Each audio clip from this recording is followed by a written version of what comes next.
This podcast is intended for veterinary professionals. Whilst members of the public are welcome to listen, please note that the discussions are designed with a clinical audience in mind and may include technical or treatment-related content. If you are a pet owner with questions or concerns, we always recommend speaking directly with your own veterinary surgeon who knows your animal best. Hello and welcome to the Nupsala Podcast. This is our first ever episode and we're joined today by Almudena Pradera from Equicord. Almudena, do you want to tell us a bit more about yourself and what your background is? Hello, thank you for inviting me. I am Almudena Pradera. I am the Chief Scientific Officer of Equicord, a Spanish biotech company working in the field of stem cells medications. I am a vet by training and I founded the company in 2012. Perfect. What can you tell us about Equicord? Why was it founded and what is it that you do there? Well, it was founded when I was pregnant of my first daughter, when I was in the doctor and we were offered to preserve the umbilical cord cells of our daughter. In that time, I was a equine practitioner and we used to use the stem cells, but the process was really complex. Stem cells need to be obtained from the bone marrow. We should send it to the lab, wait a couple of weeks, and the process was really time consuming and it was not very useful for the practice and for the owner. So at that moment, when they offered the possibility to preserve the umbilical cord stem cells, I thought that could be a good idea in horses. And Equicord was founded with that idea to have like a stem cell bank that owners could preserve their own stem cells from their foals to be used in the future when that foal could have a injury in the future. And we launched it with that idea. Since the early beginnings, we have sales, national and international, but the model of the preventive use of the stem cells was not very useful in that moment. And to be able to use the stem cells from the umbilical cords from donor in adult animals. For that, the legislation is clear. In of the stem cells, a veterinary medication license should be obtained. So in 2014, we started all the process for classify our product as a veterinary medication. It was a long process, but finally we get the success and we get the authorization of Horstem. Perfect. And what can you tell me about Horstem's licensing? What's its indication for use? So it has been licensed for degenerative joint disease or osteoarthritis, mild to moderate osteoarthritis. Was licensed in 2019 after a long process of clinical trial, regulatory process, because Horstem was the first stem cell-based medication that was submitted to the European Agency for the approval, and nowadays is the unique umbilical cord stem cell-based licensed product in the European Union and the UK. Perfect. And how many stem cells do you get per vial? Our dose is quite high because we wanted to have a product that could be used regardless the size of the joint, regardless the lameness level, the inflammatory level. So our dose is quite high, higher than other products, and we have 15 million cells per vial that could be used in every single joint, from stifles to coffin joint. So how do the stem cells work to achieve the reduction in lameness? Well, that is my favorite question ever. I have a PhD in physiology and pharmacology, and the main part of my PhD was the study about the mechanism of action of the stem cell. And now part of my job is spread that knowledge about the mechanism of action, because when the stem cells were started to using around 20 years ago, we thought that the mechanism of action of the stem cells was thanks to the differentiation capacity. So we thought that we inject 10 million cells in a joint that will become in 10 million chondrocytes that will attach to the tissue, play a function, create new cartilage, and like regenerate the joint. Now we know that that is not going to happen. The stem cells that we inject in the joint will not engraft in the tissue, will not create new tissue themselves, and will not persist in the joint more than a couple of days. So now we know that the mechanism of action is based on the release of paracrine factors, cytokines, growth factors, lipids that have an interaction with the cells in the joint, the immune cells, the chondrocytes, the synoviocytes in the joint, but that the stem cells that we inject will not persist in the joint any longer, will not differentiate, will not engraft. So the mechanism of action of the stem cells is the paracrine secretion of different cytokines and factors that create a regenerative and anti-inflammatory environment, thanks to the ability of the stem cells to change the phenotype of the inflammatory cells and transform the inflammatory cells to anti-inflammatory cells and create this anti-inflammatory and regenerative environment. Perfect. And Horstem is created from undifferentiated mesenchymal stem cells. What does that mean, and why is that so important in this process? Well, it is everything, because 25 years ago, when we thought that the stem cells, what mechanism of action was thanks to differentiation, could have sense to pre-differentiate the stem cells or getting them closer to the differentiated tissue that we were looking for. Could have sense to put like chondrocytes, derived stem cells, because we thought that the mechanism of action was that. But now we know that that is not the mechanism of action.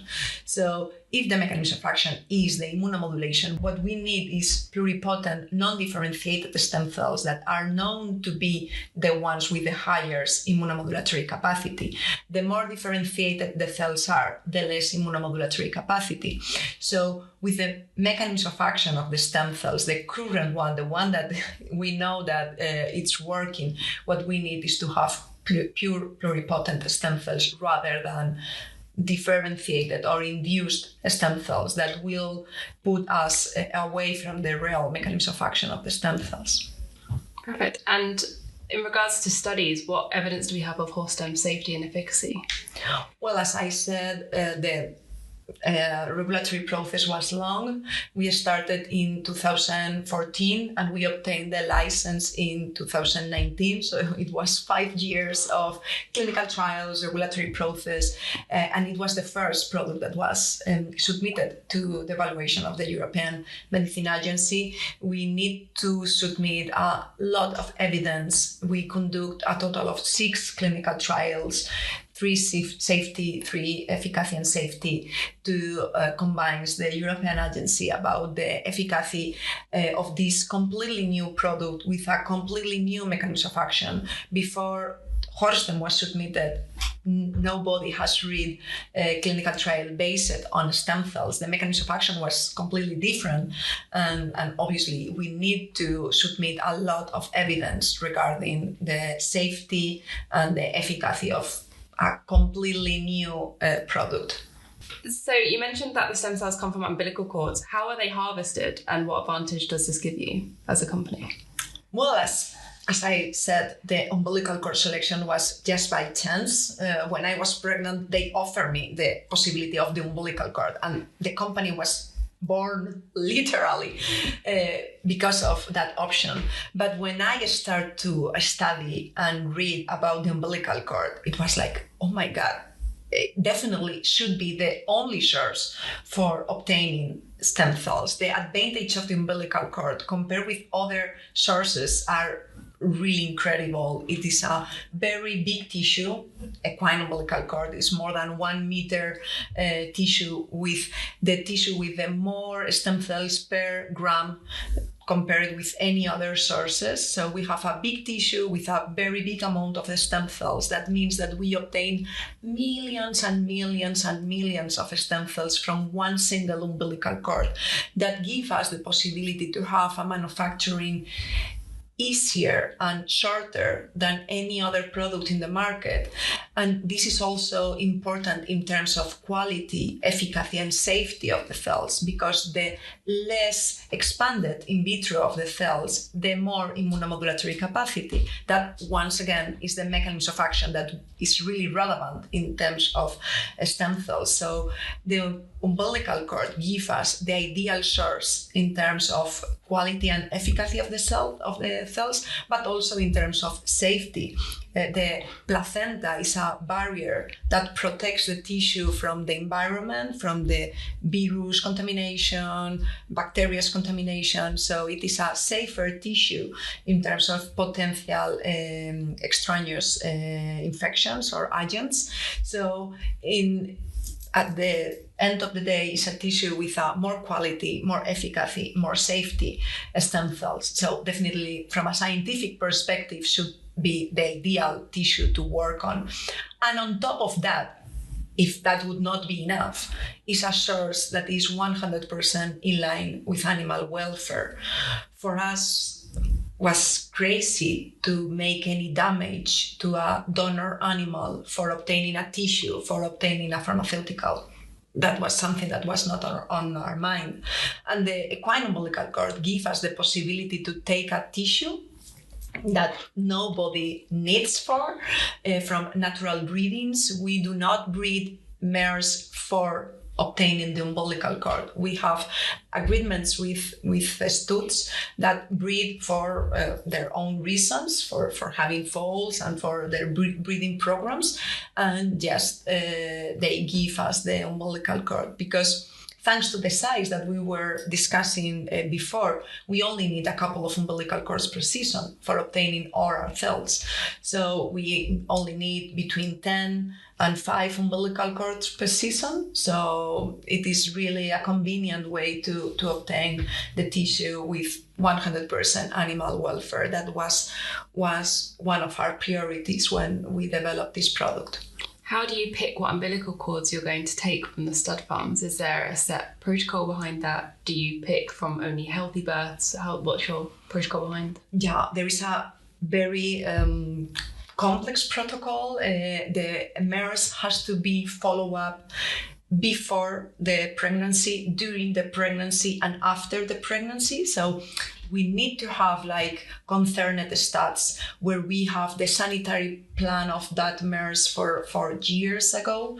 This stud has to be in geographic areas that are free of outbreaks of virus. So we cannot take studs for everywhere. We need to have a stud from located areas.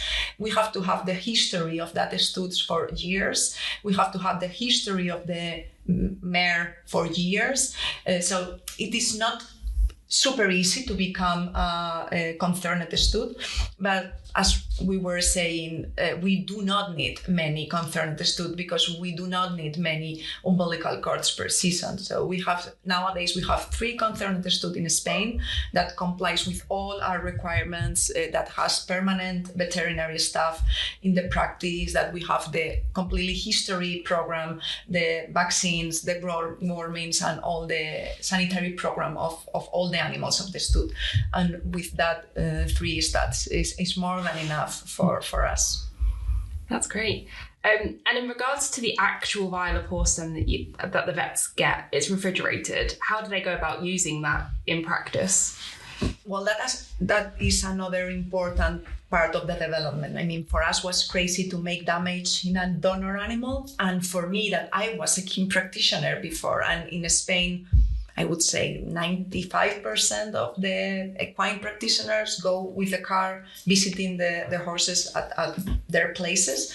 So when we started the development of Horstem, for me was absolutely mandatory to make a transportable medication and for having a convenient way to use, that you could prepare the medication in your car or in the equine practice in a convenient, secure, and appropriated way. So Horstem has been designed as a ready-to-use medication. It is refrigerated like a vaccine, could be transportable just with a small refrigerated pack, and you don't need to make nothing for the use. It's just to remove the vial, the content of the vial, and directly inject. There is no mixings, there is no defrostings, there is no complex process that could have an impact in terms of safety, quality, and efficacy of the product, and also in terms of convenient use of the product.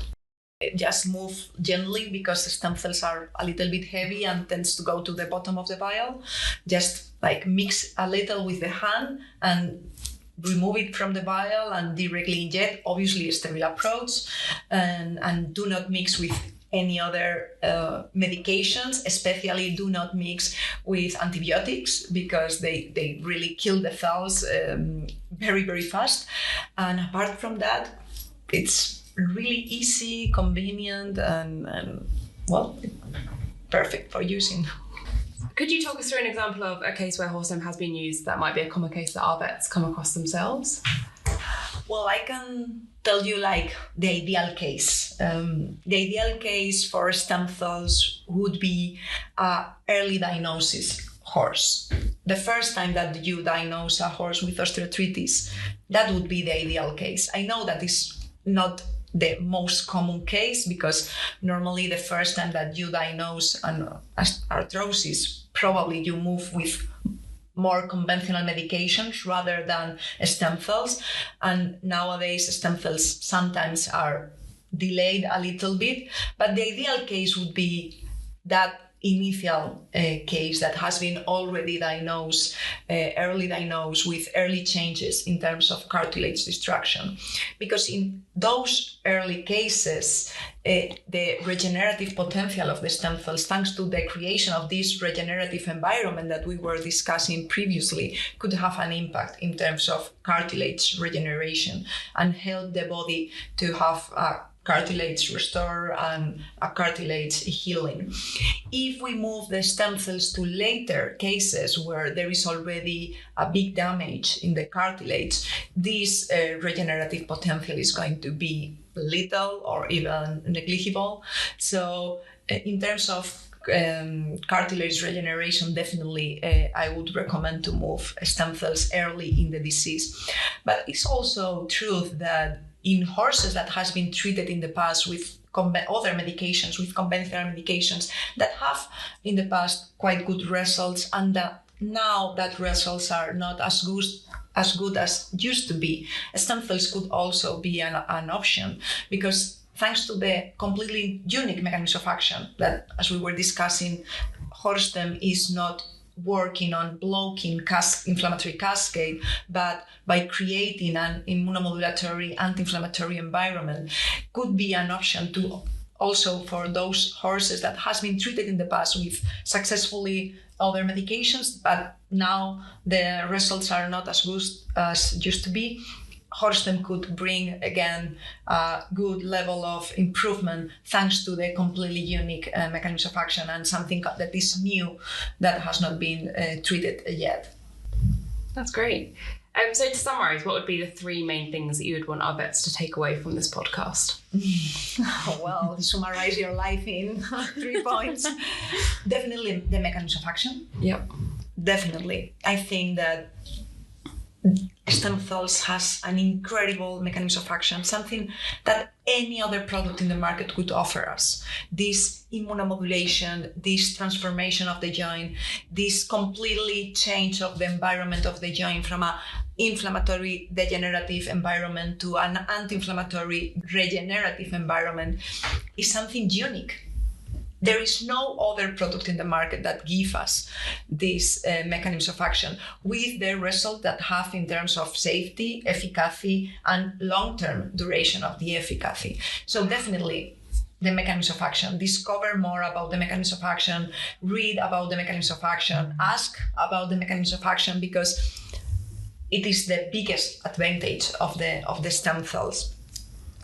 The other maybe take-home message would be offer stem cells to all your patients. Sometimes we as practitioner, well, I was practitioner in the past, tend to think that sometimes some medications are not for maybe low value horses or leisure horses, because maybe we think that it's a quite innovative medication, and in reality stem cells could be for every horse.